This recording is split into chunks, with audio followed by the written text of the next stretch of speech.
Nerves निकलती हैं, जो सॉरी आर्टरीज निकलती हैं, वो राइट एट्रिया राइट वेंट्रिकल और जो पल्मोनरी ट्रंक को मिलाती है, उसे कॉमन पल्मोनरी ट्रंक कहती है, वो लंग्स की तरफ जाती है।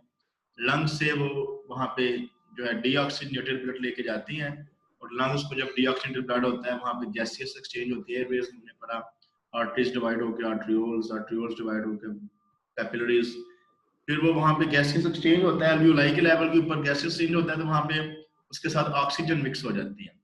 जब ऑक्सीजन मिक्स होती है उसके साथ, तो ऑक्सीजनेटेड ब्लड बन जाता है। जब ऑक्सीजनेटेड ब्लड वापस आता है लंग्स से निकल के हार्ट की तरफ, तब हम उसको वेन कहते हैं, तो उसको हम लोग कहेंगे पल्मोनरी वेन। अब जो आर्टरीज निकल रही थी वो राइट वेंट्रिकल से निकल रही थी, हाँ जी, राइट वेंट्रिकल से निकल के लंग्स की तरफ जा रही थी। कॉमन पल्मोनरी ट्रंक निकलती थी, और कॉमन पल्मोनरी ट्रंक आगे जाके हर लंग्स के लिए दो आर्टरीज जाती है। इस तरह हर लंग से दो वेन्स वापस लेके आती हैं ऑक्सीजनेटेड ब्लड, वो उनको पल्मोनरी वेन्स कहते हैं। ये चीजें ऐसी हैं जो कि आपने एफएससी लेवल पे पढ़ी होंगी, और आपको ये याद पता होना चाहिए कि pulmonary artery is the only artery in our body which contain deoxygenated blood, all other arteries contain oxygenated blood. इसी तरह pulmonary artery veins are the only veins in our body which contain oxygenated blood, all other veins contain deoxygenated blood। तो चूंकि हम लोग एक term रखते हैं कि जो दिल से ब्लड लेके निकल रही है उसको आर्टरी कहते हैं, जो दिल की तरफ ब्लड लेके वापस आ रही है उसको हम लोग वेन या वेना के बाद कोई भी नाम बड़ा सा नाम दे सकते हैं, ठीक है। उस हिसाब से अब जैसे मैंने आपको बताया था कि जब लेफ्ट वेंट्रिकल ओपन होता है तो एओर्टा में आता है। अब एओर्टा आगे जाके पूरी बॉडी को सप्लाई करता है। जो पिछली बात मैंने की, जो राइट वेंट्रिकल से कॉमन पल्मोनरी ट्रंक लंग्स की तरफ गया, लंग्स से ब्लड वापस लेफ्ट एट्रियम में आया, उसको पल्मोनरी सर्कुलेशन कहते हैं, क्योंकि ये लंग्स से रिलेटेड है। इसी तरह एओर्टा ब्लड लेके पूरी बॉडी को ऊपर वाले हिस्से की तरफ भी जाता है, नीचे वाले हिस्से की तरफ भी जाता है, तो इसको हम लोग सिस्टेमिक सर्कुलेशन कहते हैं। और ये वो बातें हैं जो कि आप लोगों ने एफएससी लेवल पे पढ़ी हैं, ठीक है। अब ये जितनी भी मेजर आर्टरीज हैं, हम लोग आगे डिटेल से नहीं पढ़ेंगे कि हम लोग ये थोरैक्स से आगे, वो जो हम लोग जब रिस्पेक्टिव अपने रीजन्स में जाएंगे वहां पे डिस्कस करेंगे। हम लोग ये देखेंगे कि जो दिल से खून लेके आर्टरीज निकल रही हैं, या दिल की तरफ ब्लड लेके बड़ी बड़ी वेन्स वापस आ रही हैं, उनके नाम क्या है और वो कहाँ से निकलती हैं, उनका ओरिजिन क्या है और कहाँ की तरफ चली जाती है। जस्ट थोड़ा सा ये हमारा इंट्रोडक्टरी लेक्चर होगा वेन्स ऑफ थोरैक्स के बारे में, आर्टरीज ऑफ थोरैक्स के बारे में, और ये अंडरस्टैंड करने वाला लेक्चर है, इसको रट्टा मारने लेक्चर नहीं है। इसको आप अगर अभी गौर से सुन लेंगे तो आपको ये भी याद हो सकता है।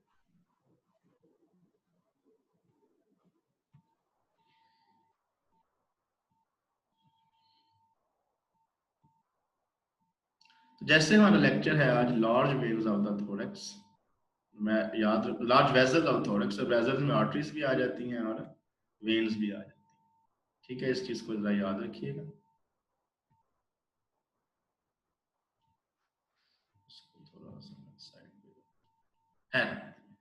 सबसे पहले हम लोग डिस्कस करेंगे ब्रेकियोसेफेलिक वेन्स, ठीक है।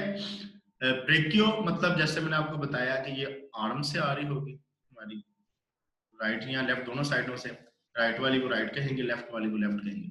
और सेफेलिक वो होगी जो कि सेफेलिक रीजन यानी कि हेड से आ रही होगी। तो राइट ब्रेकियोसेफेलिक वेन ये कैसे बनती है, is found at the root of the neck by the union of the, अब ये दो वेन से मिलकर बनती है, नाम से जाहिर हो रहा है ब्रेकियो एंड सेफेलिक। तो कौन सी दो वेन से मिलकर बनती है, right subclavian and right internal jugular vein. अब आपको बता दूं सबक्लेवियन वेन जो है वो आर्म से आ रही होगी हमारी, और जो इंटरनल जुगुलर वेन है ये सेफेलिक से आ रही होगी, इसलिए इसको दोनों को मिला के हमने नाम रख दिया ब्रेकियोसेफेलिक वेन। इसी तरह लेफ्ट ब्रेकियोसेफेलिक वेन, इसका भी बिल्कुल वही रीजन है, ये लेफ्ट साइड से होगी, राइट वाली राइट साइड से होगी, और ये भी brachiocephalic vein to form the superior vena की बात, ठीक है। ये भी उसका मतलब इसी तरह आएगी, लेफ्ट सबक्लेवियन वेन और लेफ्ट इंटरनल जुगुलर वेन मिलके लेफ्ट ब्रेकियोसेफेलिक वेन मिल जाए। अब ये दोनों जो बड़ी बड़ी वेन्स हैं, राइट ब्रेकियोसेफेलिक वेन और लेफ्ट ब्रेकियोसेफेलिक वेन, ये दोनों मिलके सुपीरियर वेना के बाद आती है। सुपीरियर वेना के बाद जैसे मैं आपको बताया था, ये राइट एट्रियम द हार्ट के अपर रीजन में आके हार्ट में एंटर हो जाती है, ठीक है। यहाँ से आपको जो है ना सारी बात क्लियर हो जाएगी। थोड़ा सा डिफरेंस होगा राइट और लेफ्ट में, वो भी आपको यहाँ पे क्लियर कर दूं। ये देखें, ये सेफेलिक रीजन से आ रही है, इसको इंटरनल जुगुलर वेन कहते हैं, और ये आर्म से आ रही होगी, इसको कह लें कि सबक्लेवियन वेन कहते हैं। सबक्लेवियन इसलिए कहते हैं क्योंकि ये क्लेविकल के बिल्कुल नीचे होती है, सब का मतलब नीचे, इसलिए इसको सबक्लेवियन वेन कहते हैं। आगे जाके ये ब्रेकियल वेन है। ये दोनों वेन्स मिलके यहाँ पे बनाती है राइट ब्रेकियोसेफेलिक वेन। बात को समझना है, इंटरनल जुगुलर वेन और सबक्लेवियन वेन मिलके यहाँ पे क्या बना रही है, राइट ब्रेकियोसेफेलिक वेन। इसी तरह लेफ्ट साइड पे अगर हम आए तो ऊपर से लेफ्ट इंटरनल जुगुलर वेन और लेफ्ट सबक्लेवियन वेन जो लेफ्ट आर्म से आ रही होगी, ये दोनों मिलके बना के यहाँ पे चूंकि एक लंबी सी वेन बनाती है जिसको हम लोग लेफ्ट ब्रेकियोसेफेलिक वेन कहते हैं। अब ये लेफ्ट ब्रेकियोसेफेलिक वेन और राइट ब्रेकियोसेफेलिक वेन मिलके एक बड़ी वेन बनाते हैं जिसको हम लोग सुपीरियर वेना केवा कहेंगे। बात की यहाँ पे समझ लगी होगी आपकी कि right internal jugular vein, left right subclavian vein मिलके राइट ब्रेकियोसेफेलिक वेन बनाती है। इस तरह लेफ्ट इंटरनल जुगुलर वेन और लेफ्ट सबक्लेवियन वेन मिलके लेफ्ट ब्रेकियोसेफेलिक वेन बनाती है। ये दोनों ब्रेकियोसेफेलिक राइट और लेफ्ट ब्रेकियोसेफेलिक वेन मिलके सुपीरियर वेना केवा बनाएंगी और सुपीरियर वेना केवा जो है ना वो हमारे हार्ट में एंटर हो जाएगी। तो यहाँ पर आपको वेन्स जो है थोरेसिक रीजन की वो क्लियर होगी। उसके बाद आ जाती है सुपीरियर वेना केवा। जैसे मैंने आपको बताया किससे बनती है, राइट सबक्लेवियन वेन और लेफ्ट सबक्लेवियन वेन। तो सुपीरियर वेना केवा contains all the venous blood from the head and neck and both upper limb. जितना भी ब्लड है हमारे सर से आ रहा है, हमारी नेक से आ रहा है, या हमारी आर्म से आ रहा है, फोर आर्म से आ रहा है, इवन के हमारे हैंड से, वो सारे के सारा मिलके जो है ना वो सुपीरियर वेना केवा में एंटर हो जाता है। और ये सुपीरियर वेना केवा बनती कैसे, एमसीक्यू क्वेश्चन है। Two brachiocephalic vein, right and left brachiocephalic vein मिलके क्या बना देती है हमारी सुपीरियर वेना केवा। It passes downward to the end in the right atrium of the heart. Right atrium of the heart में एंड हो जाती है। The vena azygos joins the posterior, एक और वेन आगे इससे मिलती है एजाइगस वेन। ये posterior aspect of the superior vena के में आगे एंटर होती है just before it enters the pericardium। जैसे ये हार्ट में एंटर होने लगती है एक और वेन एजाइगस वेन जो है ना वो इसमें आती है। अब जो बात आपको क्लियर हो जानी चाहिए कि तीन वेन्स बेसिकली सुपीरियर वेना के में आके एंटर होती हैं।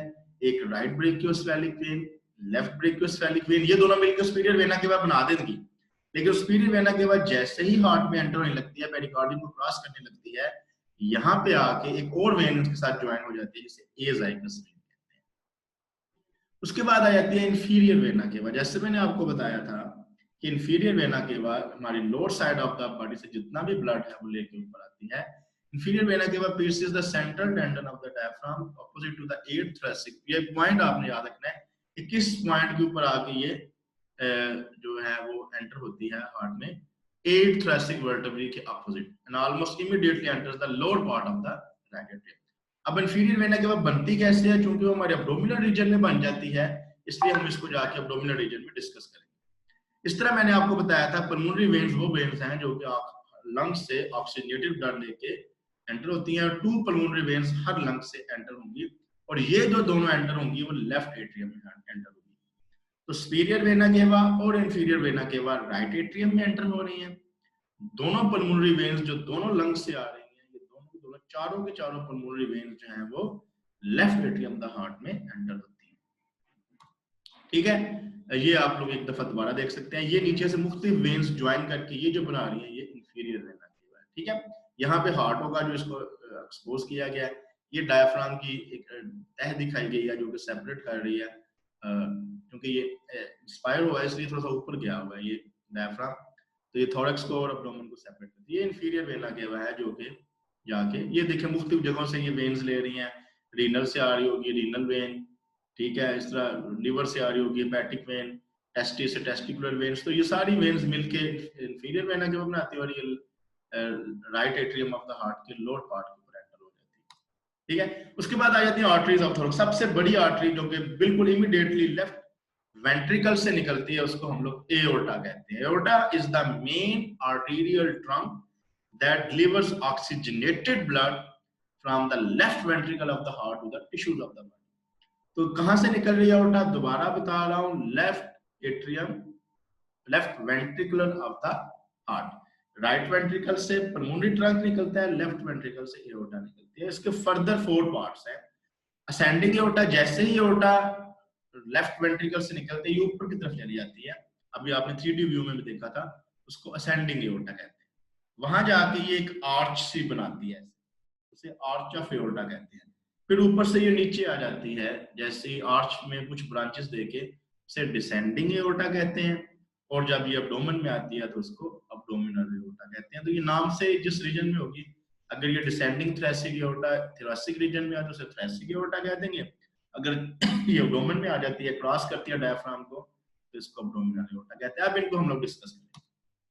सबसे पहले असेंडिंग एओर्टा, जैसे मैंने आपको बताया ascending aorta begins at the base of the left ventricle, ये लेफ्ट वेंट्रिकल की बेस से निकलती है, एंड रन्स अपवर्ड, हार्ट से निकलती है ऊपर की तरफ रन करती है, एंड फॉरवर्ड, और आगे की तरफ, to come to lie behind the right half of the sternum. Sternum का जो राइट हाफ है उसके बिल्कुल नीचे होती है, और ये लेवल मैंने आपको उस टाइम भी बताया था असेंडिंग एओर्टा का, level of the sternal angle, जिसे एंगल ऑफ लुई भी कहते हैं, opposite to the fourth and fifth thoracic वर्टेब्री।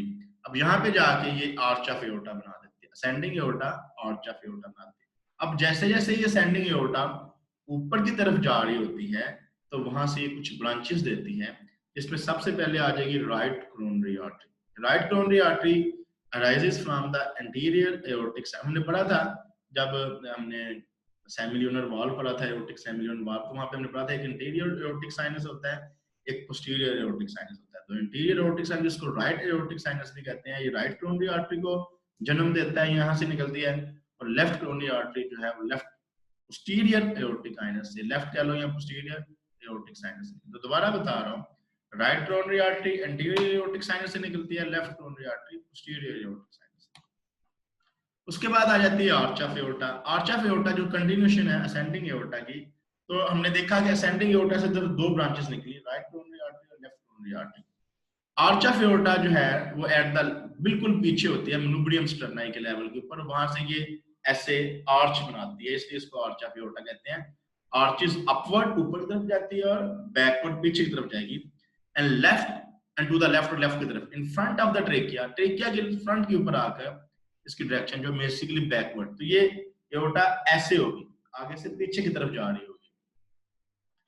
तो यहाँ पे आगे वो कहता है then passes downward to the left of the trachea and at the level of the sternal angle becomes continuous, फिर वहां से नीचे आती है, और कंटिन्यूस स्टर्नल एंगल के लेवल के ऊपर ही आकर ये डिसेंडिंग एओर्टा में कन्वर्ट। तो याद रखो कि असेंडिंग एओर्टा जिस पॉइंट के ऊपर आर्च ऑफ एओर्टा से मिलता था वो भी स्टर्नल एंगल का पॉइंट था, और जिस पॉइंट के ऊपर arch of aorta descending aorta में कंटिन्यूस हो जाती है, तो वो भी एंगल ऑफ लुई या स्टर्नल एंगल का पॉइंट था। यानी कि ये एक इक्वल जो है ना आर्च बनाती है दोनों साइडों में। उसके बाद आ जाता है ब्रांचेस। अब इस ब्रांचेस को जरा आप लोगों ने जो है ना मेन समझने वाला पॉइंट ये है, जैसे मैंने आपको वेन्स के ताल्लुक से बताया था, तो वेन्स जो है वो वहां पे हमने बताया कि सबक्लेवियन वेन राइट वाली, और राइट वाली internal jugular vein right brachiocephalic when बनाती हैं। इस तरह लेफ्ट इंटरनल जो इंटरनल जुगुलर वेन और लेफ्ट ब्रेकियोसेफेलिक सबक्लेवियन वेन मिलकर लेफ्ट ब्रेकियोसेफेलिक वेन बनाती हैं, जो सुपीरियर वेना के बनाते हैं।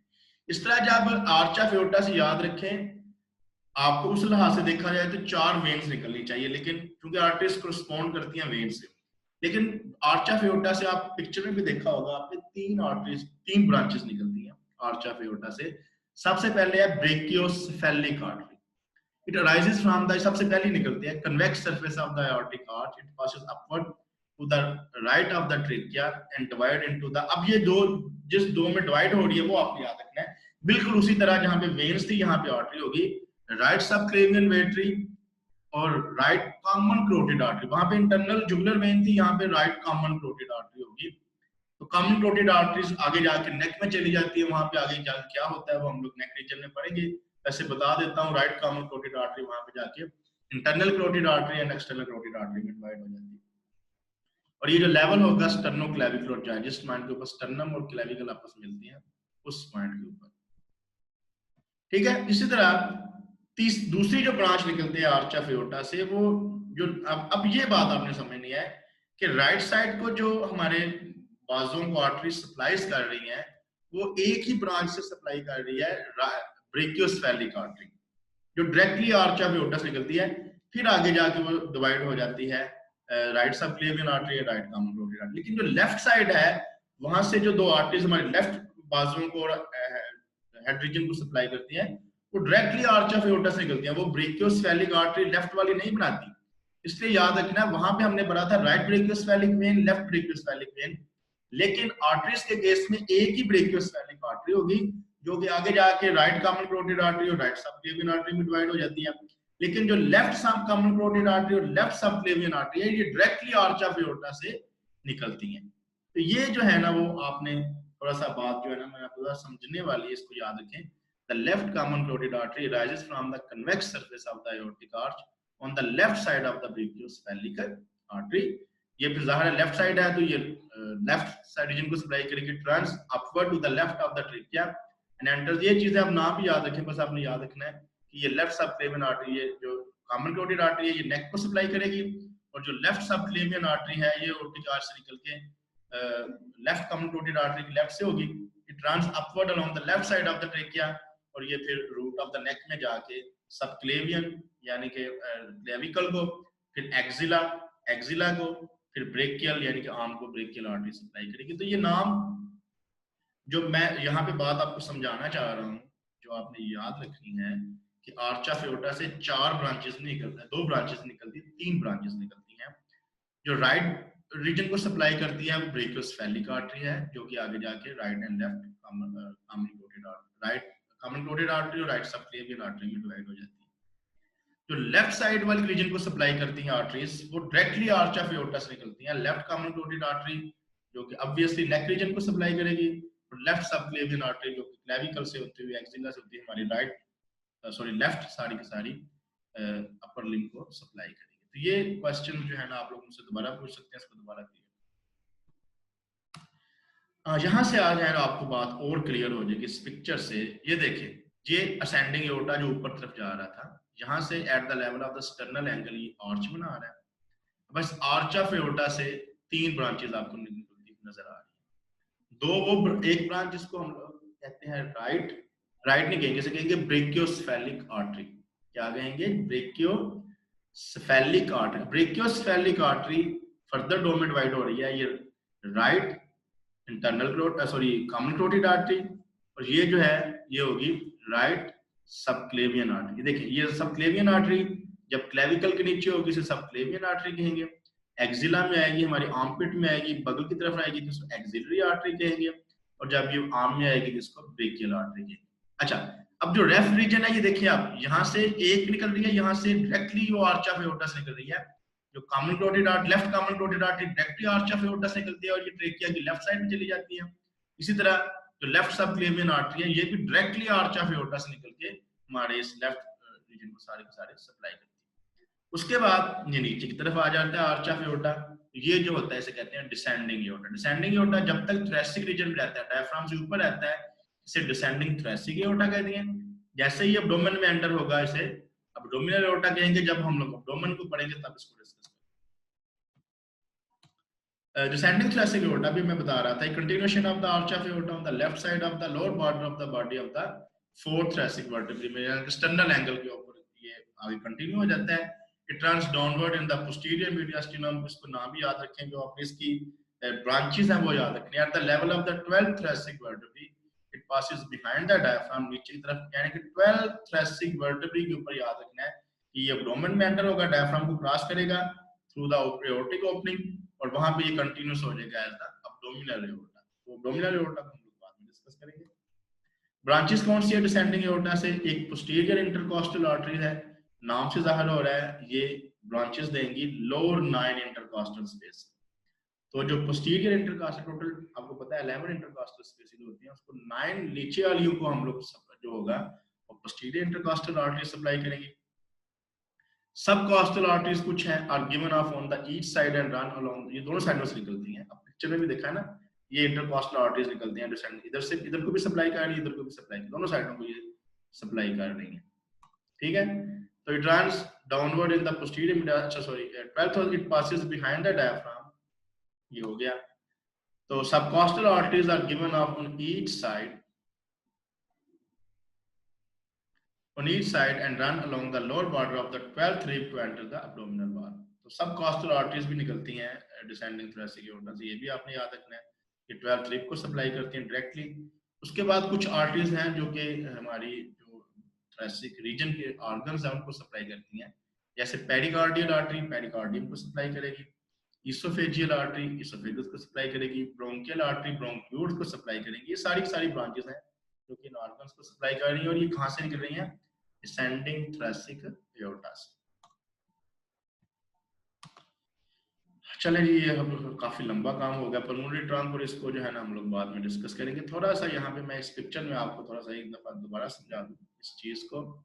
ये है हमारा लेफ्ट वेंट्रिकल, ठीक है, ये वाला यहाँ से निकलती थी एओर्टा, एओर्टा यहाँ से निकल के जैसे मैंने आपको बताया कर्व्स अपवर्ड ऊपर की तरफ जाती है, ये वाली ऊपर की तरफ जा रही है। जब ये ऊपर की तरफ जा रही है तो इसको हम लोग क्या कहेंगे? असेंडिंग एओर्टा, ठीक है। और मैंने आपको बताया था असेंडिंग एओर्टा से जस्ट दो ही ब्रांचेस निकलती हैं, right coronary artery and left coronary artery. और कोरोनरी आर्टरी नाम से ज़ाहिर हो रहा है हार्ट को सप्लाई करेगी। ऊपर जाके ये आर्च बनाती है, आर्च से तीन ब्रांचेस निकलती हैं, राइट सॉरी ब्रेकियोसेफेलिक आर्टरी जो कि आगे जाके कॉमन कैरोटिड आर्टरी और सबक्लेवियन आर्टरी में राइट वाली में डिवाइड हो जाएगी, और जो लेफ्ट सब कॉमन कैरोटिड आर्टरी और left subclavian artery directly arch of aorta से निकलती हैं। फिर ये नीचे की तरफ कर्व हो जाता है, इसे डिसेंडिंग एओर्टा कहते हैं, ठीक है। और ये डिसेंडिंग एओर्टा हार्ट के से नीचे से निकल के मुख्तलिफ किस्म की कॉस्टल रीजन को सप्लाई करता है, लो इंटरकॉस्टल आर्टरीज 12th रिब को सप्लाई करता है, ठीक है। ये इनकी सप्लाईज है। आप लोग मुझसे अभी क्वेश्चन कीजिएगा कि जो अपर जो दो इंटरकॉस्टल स्पेसेस है उनको सप्लाई किया मैं आपको बताऊंगा, ठीक है। इस पिक्चर में और चीज आपको जो क्लियर हो रही है, ये हमारा राइट एट्रियम है, जहाँ पे देखिए ये सुपीरियर वेना केवा एंटर हो रही है, और इसी तरह इसमें इंफीरियर वेना केवा एंटर हो रही है। इस पॉइंट के ऊपर सुपीरियर वेना केवा, और ये वो पॉइंट यहाँ पे इंफीरियर वेना केवा, ये वो पॉइंट है। अच्छा, अब ये राइट एडिकल एट्रियम है और ये उसका राइट एडिकल, या मैंने आपको अभी वो सवाल पूछे थे ना, ये एक लाइन सी बन रही है जिसको मैंने आपको बताया था सल्कस टर्मिनलिस कहते हैं। सल्कस टर्मिनलिस के ऊपर एक बार होगी, एक रिच सी होगी ये वाली, जिसको हम लोग क्रिस्टा टर्मिनलिस कहते हैं, ठीक है। इधर से ब्रांच जो है वो लेफ्ट वेंट्रिकल में ब्लड आ जाता है, यहाँ पे ये परकंजी फाइबर्स दिखाए हैं। लेफ्ट वेंट्रिकल से अभी हम लोग डिस्कस करेंगे pulmonary trunk, common pulmonary trunk, वो हम बाद में डिस्कस करेंगे। ये भी यहाँ से ऊपर तरफ जाता है, ये पल्मोनरी ट्रंक है, ठीक है, जो कि राइट और लेफ्ट लंग्स को जो है ना वो सप्लाई करता है ब्लड को वहां से ऑक्सीजन लेने के लिए। इसको हम लोग नेक्स्ट में, काफी लंबा हो गया लेक्चर, ठीक है। फिर लेफ्ट एट्रियम यहाँ पे नजर आ रहा है, और ये सब नजर आ रहा है। अभी आप क्वेश्चन कर सकते हैं जो है ना, जो भी आप क्वेश्चन है, 2-3 लेक्चर्स टॉप स्लाइड्स हैं, अगले लेक्चर में इसको रिपीट करेंगे हम लोग, और दोबारा जो है ना वो आप थोड़ा सा जो रहेगा उसको क्लियर कर लेंगे। जी बच्चे को क्वेश्चन है आपके माइंड में तो आप